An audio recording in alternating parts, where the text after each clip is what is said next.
Alison is often the first port of call for parents and children in care proceedings. She's kept not only families together, she's brought families together after they've been separated. It's only through the work of people like Alison that children are managed to stay with their families where they should be. Well, I saw the Inspirational Woman of the Year in the Mail, and it just hit me that Alison has needed to be highlighted because she does so much for families that are falsely accused of damage to their children.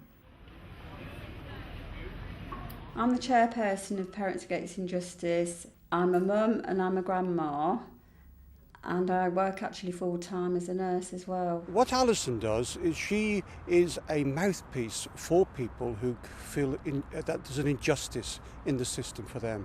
She works 24/7 for parents and for children in the system. She actually finds lawyers for these people.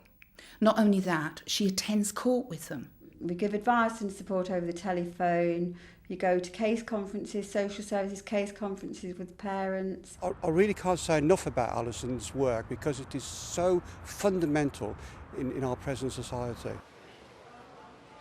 The reason Alison has become involved in the Parents Against Injustice is because she had her own child taken from her. Back in 1986, the two boys were in the bathroom. We had bathing them together. The youngest climbed out of the bath and landed awkwardly. So we took him to the local hospital.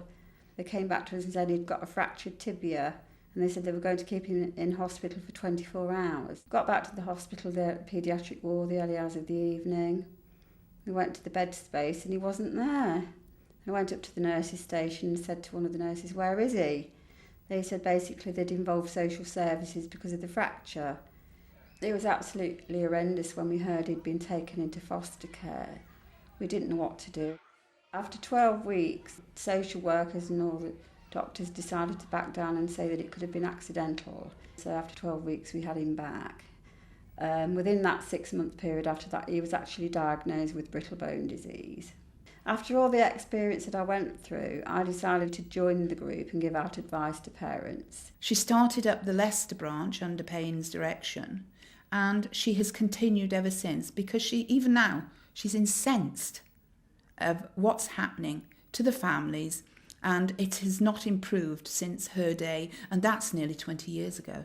I think Alison is a worthy winner and an inspirational woman because of everything she does for everybody.